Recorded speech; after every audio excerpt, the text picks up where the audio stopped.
now want to go back to the anniversary towers and listening to that discussion and address that is being given out by the head of the Secretariat, Ezra Chiloba. Osman Ibrahim is the director responsible for finance. We have Ruth Makudu, is a senior legal officer. Mr. Kamwati is in charge of elections operations as manager. We have Chamada, who is the officer responsible for database management, Ronel, communication, Karidi, population, and Moses, who works in my office. Now, ladies and gentlemen, as we commenced the registration, the mass voter registration, which we said is the last registration campaign we're going to hold before the next election, we have witnessed a sense of enthusiasm among Kenyans who want to register as voters. And this is a commendable attitude, and we wish to thank every Kenyan who is looking forward to have a successful registration campaign. And as we have said before, building a better democracy requires the effort of all of us as Kenyans. Now, from an operational point of view, on the first day, we got a lot media reporting in terms of BVR kit functionalities. We want to just also put on record that we deployed 7,793 kits across the country, excluding Huduma centers. And from the data we've received so far, only 68 kits reported cases of malfunction, and that is less than 1% of all the kits that we deployed across the country. So in other words, we are saying more than 99% of kits performed well on the first day, and the challenges that were actually experienced with respect to the 1% of the kits were also expected, given that these BVR kits were actually purchased 5 years ago, and with the time, most of these challenges are likely to be faced. So what we also want to assure the country is that the Commission has reserved a number of kits to work as backups. Whenever there is total failure of the kit performing in a specific place, we'll be able to deploy another kit. In addition, as we had said before, this time around we recruited 2 ICT support assistants to provide this support whenever there are challenges with the kit. And some of the things, of course, we're likely going to face, given the age of the BVR kits that we have, the issues around power management. And with power management, we have the internal batteries as well as the external batteries. So in the event that, of course, the external batteries are working as backups, and in some cases, we're relying much more on those batteries. So what the Commission is trying to ensure is to have, as much as possible, all the kits on full power supply in the course of the day, during the registration period. We're also acquiring additional batteries for some of the kits that we think, especially for far-flung areas, northeastern and eastern region, as well as North Rift in Turkana, because you need a constant supply of power in those particular areas. Again, we want to underscore the point that during this exercise, we are seeking to register persons who never registered as voters between 2012 and 2016, as well as people who have recently acquired national identification cards and are of voting age. Requirements for registration: again, you must be 18 years of age. You must have an original national identification card or a valid Kenyan passport, and you must present yourself physically at the registration center because we want to take your biometric features, and in this case, the fingerprints. And there was a question around the use of waiting cards. You should also be reminded that the use of waiting cards for purposes of registration is no longer valid. We do not use waiting cards in the registration of voters. It was there prior to the 2013 general elections, but following the amendments that were effected last year, this provision was actually removed. That was section that is Section 5 of the Elections Act. It removes that particular provision that requires people with waiting cards to register as voters. And the logic is very simple. There's no identification number on the waiting card.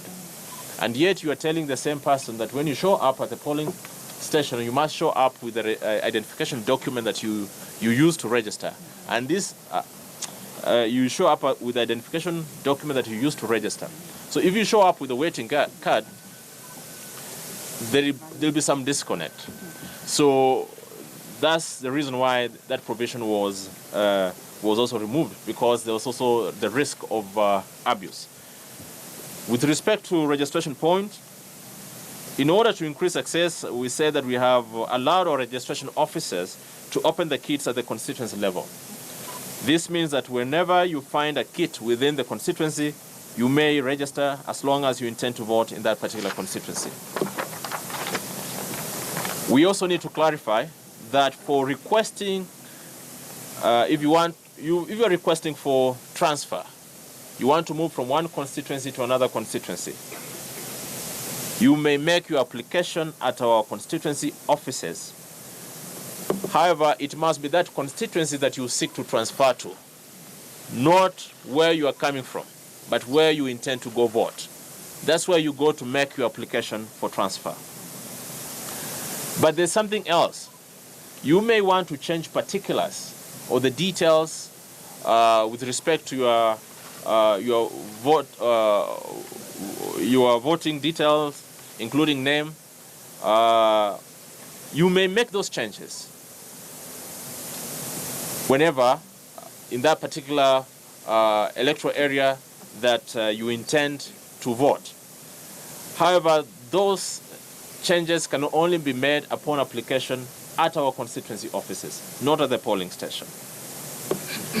I also wanted to report that last time when we talked about this matter, we did not talk about Huduma centers.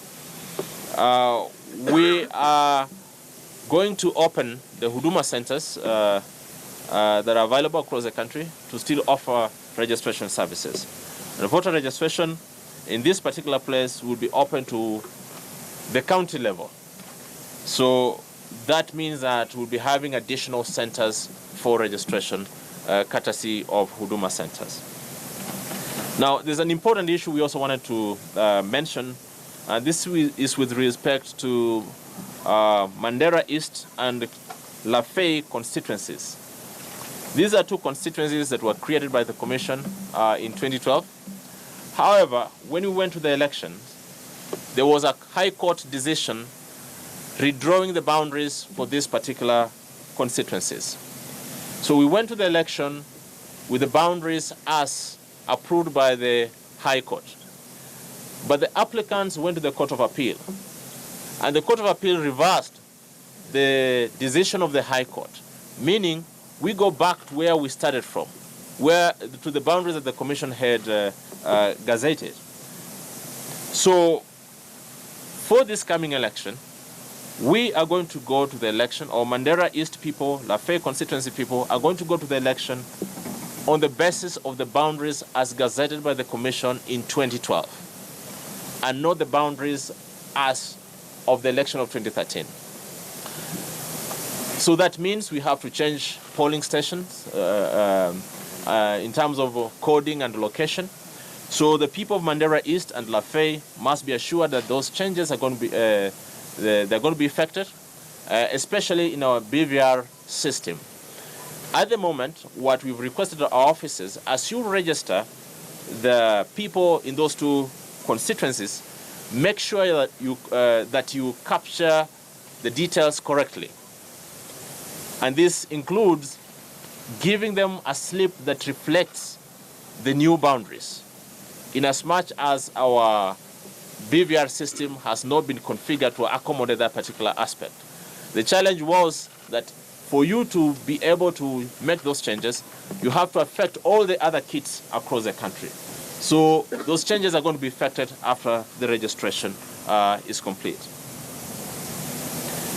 I know some of you may want to know about the figures in the last 2 days. I want to also tell you that given that we were just starting, the first day had a lot of logistical issues that we had to grapple with. We've requested our officers to give us the data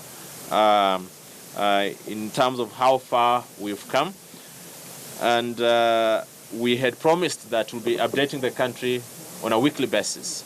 That means you allow the officers to register, then they will be able to process the data and send it to the headquarters for purposes of public consumption. But a quick run through in terms of the counties, when you look at the initial figures, not all the counties have reported, or all the regions have, not all of them have reported. You get a feeling that we're only doing 2,000 voters per day per county. Or on the first day, we were able to register 2,000 voters per day per county. That was the first day. We are hoping that those numbers are going to go up, and they actually must go up if we have to achieve our target. Again, we have also stepped up voter education to ensure that people understand the process. 2 voter educators per ward have been engaged. You are seeing more media messages around this campaign, and we also want to appreciate the media houses that have taken the initiative to actually go out of their way to promote this particular campaign. We also want to appreciate the effort by the various actors in mobilizing citizens to register as voters, and this especially the political class. We've seen that effort, which we totally appreciate. However, we also strongly advise against using the IEBC brand logo on your posters, especially the aspirants, because it might give a false impression that the Commission has endorsed those particular candidates. So use the slogans that you want to use, but as much as possible, distinguish what you're doing as an aspirant or a candidate from what the Commission is doing, because we serve all persons who are interested in our services. I want to also say that from next week, 23rd to 29th, we are going to have a national campaign under the auspices of what we're calling the Annual Voter Education Week. So the IEBC officers will be out there with their partners undertaking a high-profile mobilization to ensure as many Kenyans as possible turn out to register. Now, there are some people who are saying that, why are you undertaking this activity way before the elections?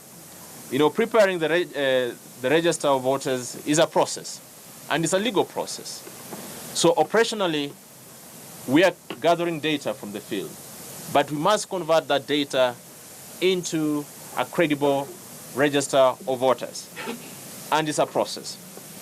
So in this respect, after this exercise, after the registration that will take place up to 14th of February, we expect now to collect all the data from the field at the Nairobi headquarters. We are going to process that data through a process we call matching and deduplication. Basically, running the data of every voter against every other record that we have in the system, so that we ensure that at least we do not have people who appear twice on the register. And after that exercise of deduplication, we'll be able to generate a report which we'll send back to the field, to our registration officers for each constituency, to confirm the details as reflected in that particular report. Once we are certain about the content of that register, we'll subject that register to public scrutiny through a process we call verification. And unlike before, this time around, verification will happen with including biometric data verification. So for us as a commission, therefore, we are supposed to avail biometric kits at the registration centers for the public to verify that they actually have their biometric data captured and indeed they are registered voters. That process will start on the 10th of May this year for a period of 30 days. Once the verification exercise is complete, the Commission will collect the information and use that information to prepare the final register. And the final register will be final because we'll have certified it as a final register and made it public. So it's a process that we must follow. And we want to urge Kenyans to be patient, but also do their part. You register now so that when we're processing the register, your name is actually included in the register. So, ladies and gentlemen, I want to, of course, conclude by saying that the Commission is pleased with the turnout and public interest in this process, and we hope at the end of the day all of us will succeed by seeing the targets that the Commission had said being met. So with those many remarks, I want to open this up for questions. Limo? We'll check a few questions, and as usual, kindly remember to give us your name and the media house you represent. Okay, yes, I mean, we've seen some feedback from social media trying to show the number of registered voters in different parts of the country. And we saw that so far Well, Ezra Chiloba, the head of the Secretariat at the IEBC, giving the latest information. It's now 2 days in to the mass voter registration exercise. And for the last couple of minutes, of course, he has been highlighting some of the successes and the challenges that they have been facing in this process. Of course, he mentioned that there has been a 90% of the kids working, 90% success of the kids working, saying that it's only that 68 out of the 7,793 kids, BVR kids that have had issues from the start, just 68 of them, meaning that is just about 1% of the kids there not working. And therefore he says that with the kids, just 68 of the kids working, it means that there has been 99% of the kids that are there and available, they are working perfectly across the country. He's also mentioned a few of the concerns that the IEBC officials are receiving at the grassroots levels when people go to register, saying that a number of people are asking if they can use their waiting cards, and he says that is not valid because a waiting card does not really have an identification number, and therefore it's not possible to register with a waiting card. It's only an identification card that can register somebody. But he's also mentioned about the numbers. He was not quite clear about how many people have registered so far in the last 2 days, because he says that they're still getting information from across the country. But he says that in many of the counties, they've experienced about 2,000 people coming in to register. That was on the first day, and the second day, about 2,000 people every day coming to register in various counties. But he hopes that number is going to go up so that they can reach that target that they had of 6.1 million voters. All right, so that is the basic information that has been given there by the head of the Secretariat. And he says that every week they will be giving the numbers of voters, of people who have registered as voters. And therefore, it's still a bit early to give any sort of numbers right now. And therefore, that will happen after at least 7 days of registering. And therefore, that's the time that they can give a rundown of just how many people have come out to register so far. All right, so we leave that. And we just want to, before we get to what's trending with my colleague, something that I